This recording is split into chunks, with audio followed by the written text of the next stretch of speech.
Hello again, my friends. As always, it's good to have this opportunity to speak to you again. Um, Today, I'd like to speak about a topic that's been cropping up more and more often in discussions with theists, mainly online.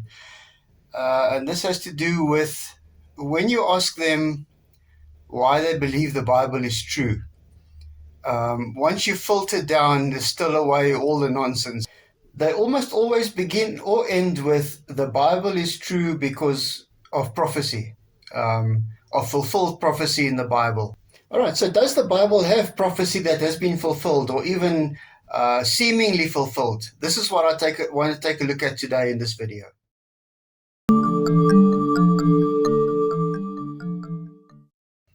Okay, so what types of prophecy do we find in the Bible? I want to focus on five main items. The first one being dream interpretation, general prophecies, prophecies regarding Jesus, fulfilled prophecies, and failed prophecies. As always, it's always good to define terms. What do we mean by prophecy? After looking at a couple of sources, I think the most accurate one would probably be where they say essentially it is a message from God communicated via a human prophet to a specific human audience. We'll set aside for now why can't any of the gods just pass the message themselves to the intended audience, thereby cutting out the middleman. This also eliminates the possibility of message corruption like would happen in the telephone game. I'd also like to set aside for now what makes somebody a prophet of God, and not just some guy who makes up some kind of claimed divine message. Before delving into the examples of prophecies that I want to bring up in those 5 points, we need to understand the requirements of a prophecy. First, it must be specific. It can't be some general, arbitrary thing that could apply basically anywhere, anyhow. It must be a very specific prophecy. It must have a fixed time frame. It can't be open-ended like the prophecy that Jesus he himself believed that he would return during the time of some of his disciples. He believed some of them would still be alive by the time he returned. Yeah, we're sitting 2,000 years later, and many still believe we're waiting for Jesus to return. And it must be answerable by a specific set of circumstances. It can't be open to interpretation. The circumstances must be defined before the time, during the prophecy, and when the prophecy is fulfilled, it must answer just to that set of circumstances. And the last one, which I alluded to in point number 3, was that it must not be open to interpretation. It can't be some metaphor that is applicable to whoever wants to view it, whichever way they want to, whatever point in time they are. They can't make it fit into their own circumstances. It must be very specific with a time frame and not open to interpretation. Let's get back to looking at the 5 types of prophecy that I want to take a look at in this video. But before I do, there are way too many examples in the Bible for us to take an in-depth look at and do them all justice. So I'm only going to be using 1, maybe 2 in each category, and we'll take a look at it and see how it pans out as far as prophecy goes. So the first one then would be dream interpretation. The first dream is found in Genesis 4, verses 31 to 36. It's the one where Pharaoh dreams of feast and famine, in which 7 thin cows were eating 7 fat cows, and then 7 thin ears of corn were devouring 7 large, healthy ears of corn. Joseph's interpretation of this dream to Pharaoh told that Egypt would experience 7 extremely prosperous years, and the Pharaoh should stockpile the grain because 7 years of drought would follow after the 7 good years. So in looking at that dream prophecy, we can apply our criteria to it. Was it specific? Yeah, well, it kind of was. It explained clearly the 7 years followed by 7 years. Not too much of a problem there. Did it have a time frame? It sort of did. All we had to wait for was 7 very prosperous years, and we'd know that it'd be followed by 7 years of drought. So the time up until the 7 years, seven prosperous years, it doesn't technically have a time frame. But once the 7 prosperous years kicked in, then you know that the 7 lean years would follow. The prophecy, however, does fall flat when it comes to interpretation. Is this dream open to interpretation? Well, strictly speaking, and by all measures, it is all dreams are interpretation. So dreams shouldn't really be classified as prophecy anyway, because all of them, by virtue of them being dream interpretations, must be interpreted. And that's the fourth one of our criteria in which it falls short. The second dream is the one of Nebuchadnezzar in Daniel 2, where he dreams about the statue made of various metals. In the story, Daniel interprets Nebuchadnezzar's dream for him, and because of his interpretation, he's richly rewarded. The problem comes here in 5 chapters later. Daniel has a dream of his own, of the end times, in which he sees 4 beasts in Daniel 7, verses 1 to 8. Paradoxically, this dream has to be interpreted for him by an angel of the Lord. If Daniel was able to successfully interpret Nebuchadnezzar's dream, how come he couldn't interpret his own? So as I mentioned, dreams are always interpretive. They are always symbolic. So being open to interpretation disqualifies them from being considered prophecy. Now we take a look at general prophecies. Now, obviously, in the interest of time, I'm only going to take a look at one of the general prophecies found in the Bible. There's many. But I feel if we can take a look at one really well, deconstruct it, then we don't need to worry about taking a look at many others. If one is found wanting, then the rest don't have anything to stand on as far as prophecies as a whole are concerned. I want to speak about the one found in the book of Revelation about the dragon. And the reason I chose the prophecy in Revelation is because the book of Revelation as a whole is considered to be almost entirely prophetic. An end-time prophecy is found in Revelation 12, verses 1 to 6, where it reads, "And a great sign appeared in heaven, a woman clothed with the sun, with the moon under her feet, and on her head a crown of 12 stars. She was pregnant and was crying out in birth pains and the agony of giving birth. And another sign appeared in heaven. Behold, a great red dragon with 7 heads and 10 horns on his heads, 7 diadems. His tail swept down 1/3 of the stars of heaven and cast them to the earth. And the dragon stood before the woman who was about to give birth, so that when she bore her child, he might devour it. She gave birth to a male child, one who is to rule all nations with a rod of iron. But her child was caught up to God and into his throne. And the woman fled into the wilderness, where she has a place prepared by God, in which she is to be nourished for 1,260 days." I can just hear the apologists screaming, since it's an end-time prophecy, it obviously hasn't happened yet. Surely we cannot say it won't happen. I actually had this discussion with a colleague a while back who said it will come to fruition when the time is right. Who's to say there won't be a dragon sometime in the future with 7 heads wearing 7 crowns? This dragon could be an evolved version of a Komodo dragon, some reptilian bird, or even some extraterrestrial species that will become closely affiliated and work in harmony with humans in the future. Remember that all-important requirement of prophecy, that it must not be open to interpretation. If this story is a metaphor, then it doesn't qualify as a prophecy. So if we still want to consider it a prophecy, we will have to view it as a literal event. Either way, it self-destructs in verse 4, where the beast's tail knocks down 1/3 of the stars from the sky, and cast them down to the earth. It's painfully obvious that the authors of the Bible didn't understand what stars were. They didn't have a clue. Actually believing them to be little objects of light that were lying just inside the firmament along with the sun and the moon. If this book was authored by God or even merely inspired by him, this type of error could never have happened. We know that it is simply impossible for stars to be knocked out of the sky and crash down onto the earth.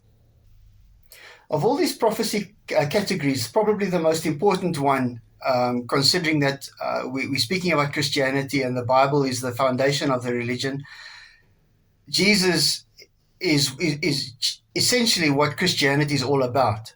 So the prophecies regarding Jesus are probably the most important.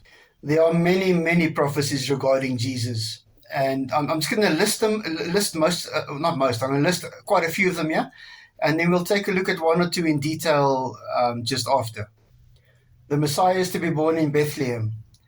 The Messiah is to be preceded by a messenger. The Messiah is to enter Jerusalem on a donkey.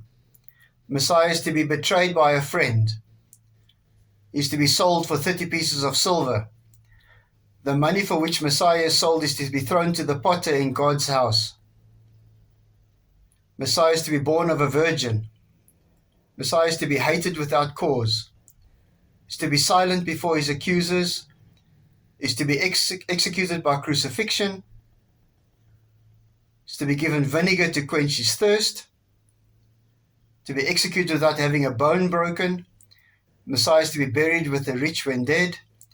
Is to be raised from the dead. Is to be executed by crucifixion. Unsurprisingly, we often find in the Bible that every time a prophecy is fulfilled, usually just before it's fulfilled or just after, it's actually written in the Bible where it says, as it was written, or as it was prophesied, or this is the one about whom it is written. For example, with Jesus being born in Bethlehem in Matthew 2 verse 5, for so it is written by the prophet, and Jesus riding into Jerusalem on a donkey in Matthew 21 verse 4, this took place to fulfill what was spoken by the prophet. It says it specifically took place to fulfill the prophecy. In other words, it was made to fulfill the prophecy. It's not like it fulfilled the prophecy and then they said afterwards, oh, well, see, that's what happens. It was specifically designed to fulfill the prophecy.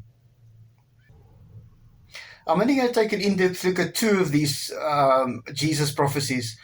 They were both mentioned in this list before, being born in Bethlehem and entering Jerusalem riding a donkey. This prophecy is found in Micah 5 verse 2. But you, O Bethlehem Ephratah, who are too little to be among the clans of Judah, from you shall come forth for me one who is to be ruler in Israel, whose coming forth is from of old, from ancient days. This verse in Micah predicts that a child will be born in Bethlehem who will be the ruler in Israel. The ruler of Israel mentioned in this passage was clearly some other nondescript child who never amounted to fulfilling the prophecy. The writers of the Gospels had to do an extraordinary amount of mental gymnastics to make this prophecy fit with Jesus. Jesus' parents didn't live in Bethlehem, so the authors had to find a way to place him there for his birth in order to make the prophecy fulfill. They had to find a reason for Jesus' parents to travel to Bethlehem.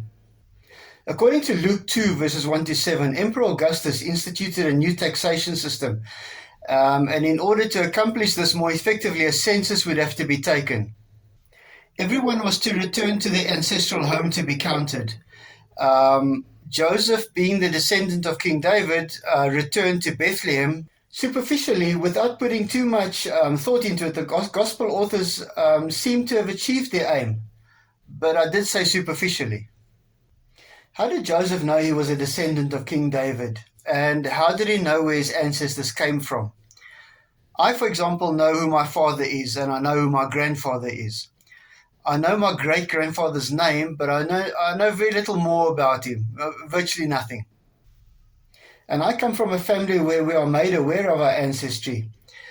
That's only 3 generations. There are 27 generations, according to the Bible, from David to Joseph. Now, I live in an age of information. I've seen my grandfather's birth certificate. I've seen photos of my great-grandfather. How much information do you think Joseph was privy to in first century Judea? The census occurred, well, at least according to Matthew 2, during the rule of Herod the Great. And according to Luke 2, he was born while Quirinius was governor of Syria.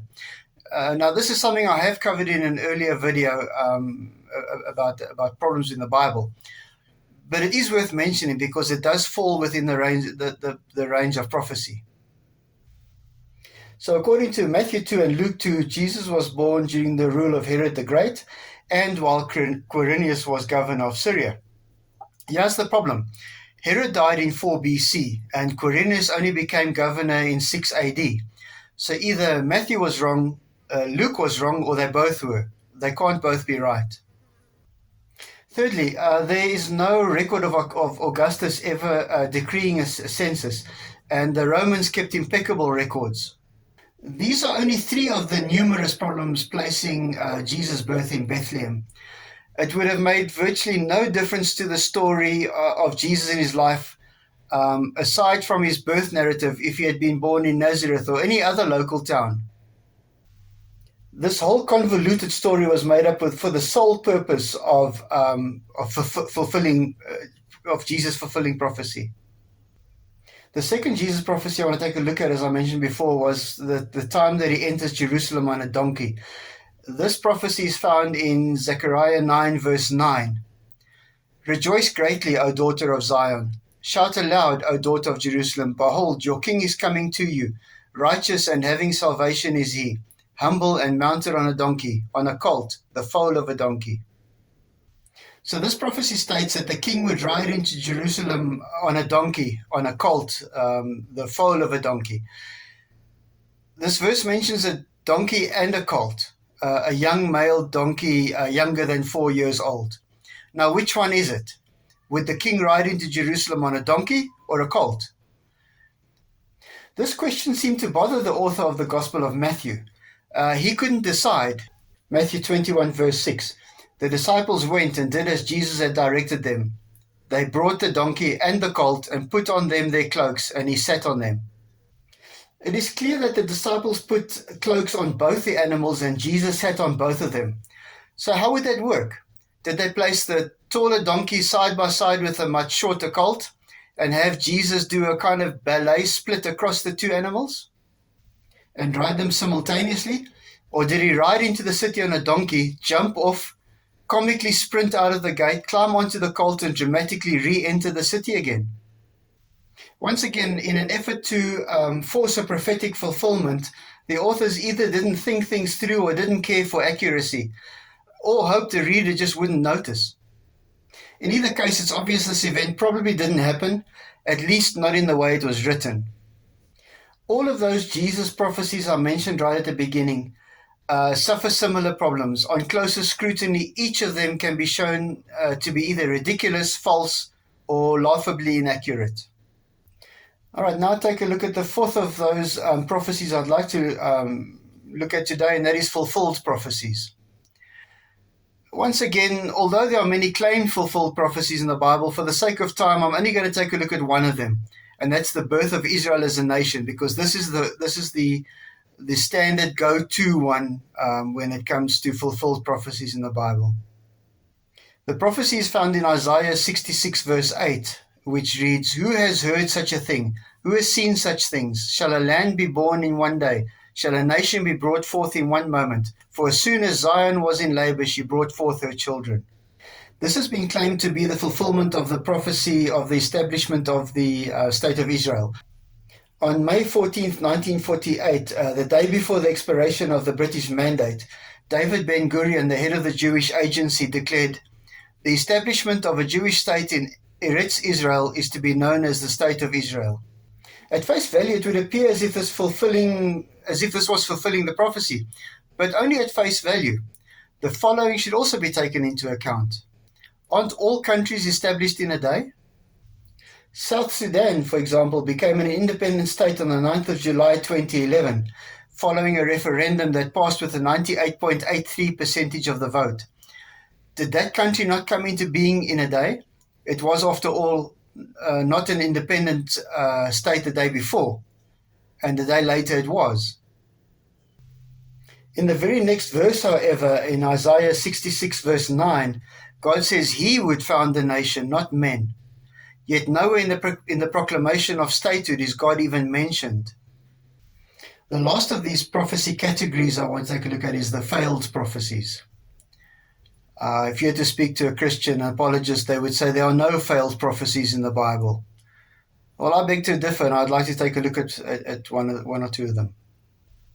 The first one is Isaiah's prophecy against Damascus in Isaiah 17 verse 1, where he predicted, "See, Damascus will no longer be a city, but will become a heap of ruins." Although the Assyrian king Tiglath-Pileser III took Damascus in 732 BC, it never became a heap of ruins and later recovered to its full glory. In Isaiah 19 verse 5, he's speaking about Egypt and the Nile River that flows through it. He prophesies, "The waters of the river will dry up, and the riverbed will be parched and dry." Although the climate in the last 50 years has drastically reduced the flow of the Nile from 3,000 cubic meters per second to 2,830 cubic meters per second, and the construction of the Aswan Dam has ended the annual flooding of the Nile, it has never dried up and revealed a parched and dry riverbed. One of Jeremiah's failed prophecies is found in Jeremiah 29 verse 10. "This is what the Lord says, when 70 years are completed for Babylon, I will come to you and fulfill my good promise to bring you back to this place." Jeremiah was speaking about the length of time the tribes of Judah would be held in Babylonian captivity. Exile began in 587 BC and lasted until 539 BC, when they were permitted by Cyrus the Great to return to their homeland. This was a time of 48 years, not 70. In Jeremiah 25 verse 12, he prophesied, "Then after 70 years are completed, I will punish the king of Babylon and that nation, the land of the Chaldeans, for their iniquity, declares the Lord, making the land an everlasting waste." Even worse, in chapter 50 verse 39, Jeremiah prophesies, "She, Babylon, shall never again have people, nor be inhabited for all generations." Although Babylon was conquered many times, it never became an everlasting wasteland, nor was it permanently uninhabited. Ezekiel is another prophet who had a lot of trouble keeping the Lord's message accurate. In Ezekiel 26, he prophesied the permanent destruction of the city of Tyre. Verses 3 to 5 read, "Therefore, thus says the Lord God, Behold, I am against you, O Tyre, and will bring up many nations against you, as the sea brings up its waves. They shall destroy the walls of Tyre and break down her towers, and I will scrape her soil from her and make her a bare rock. She shall be in the midst of the sea, a place for the spreading of nets." And in verse 14 he continues, "I will make you a bare rock. You shall be a place for the spreading of nets. You shall never be rebuilt, for I am the Lord." He goes even further in verse 19 where he says the city will be submerged and the waves will cover it completely. Although Nebuchadnezzar conquered Tyre in the 6th century BC, it was never reduced to a barren rock only useful for the spreading of fishing nets. We know this because Alexander the Great also conquered Tyre almost 300 years later. His conquest didn't turn Tyre into a barren rock either. At no point was the city ever entirely submerged beneath the waves. So despite Ezekiel's destructive prophecy, the city of Tyre is flourishing and is currently the fourth largest city in Lebanon. Jeremiah prophesies in chapter 46, verse 19, "Prepare yourselves baggage for exile, O inhabitants of Egypt, for Memphis shall become a waste, a ruin, without an inhabitant." The prophet Ezekiel parrots something similar in chapter 30, verse 26. "I will disperse the Egyptians among the nations and scatter them through the countries." The implication here is that all Egyptians would be scattered among the nations and the country laid barren. In reality, the Pharaoh Amasis II repelled Nebuchadnezzar's attack. Egypt was conquered by several nations in the years that followed, by amongst others the Persians, the Greeks, and the Romans. And at no point were all the Egyptians scattered among the nations, leaving the country uninhabited, as both prophecies foretold. And this leaves us with the God prophecy paradox. An omniscient God absolutely knows the future. It knows every thought or action of everyone who ever lived and everyone who ever will live. From before you were born, the omniscient God knows your very action in the future, long before it becomes a reality to you. Here lies the problem. Either the future is pre-planned and thus unchangeable, in which case prophesying the future is pointless as free will is removed, or we have free will and God can see in advance what our decisions and choices will be. In this case, there would be a place for prophecy, as God would precede the effects that prophecy would have on our lives. The Bible, however, tells us that the first option is true, that the future is fixed and unchanging. It does so in Job 14, verse 5, where we're told God has predetermined the length of our lives. And Psalm 139:16 tells us every day has been predetermined and pre-planned for us from before our birth. So according to the Bible itself, our futures are pre-planned and thus unchangeable, making prophecy a non-issue. Having gone through these 5 categories and all the examples within them, if prophecy is shown to be unreliable and false so many times according to the Bible itself is a non-issue, then if ultimately your reason for believing the veracity of the Bible is prophecy, then you don't really have a reason to believe in the Bible at all. I hope this video has given you some food for thought, something to mull over. If there's anything you disagree with, I'd love to hear about it in the comment section. If you have anything to add, I'd love to hear that too. I am the truth-seeking atheist, which means I am seeking the truth. If you can offer me something that will help me understand something better, I would love it. Everybody knows I try and answer as many, if not all, of the comments that I can, and I'd love to hear from you. Once again, if you've if you know of somebody who hasn't been exposed to any of our videos, please pass it along. I'd love to hear their thoughts on it. And if you haven't subscribed, please do, or get a friend to. It's been nice chatting with you, and I'll speak to you soon. Keep well.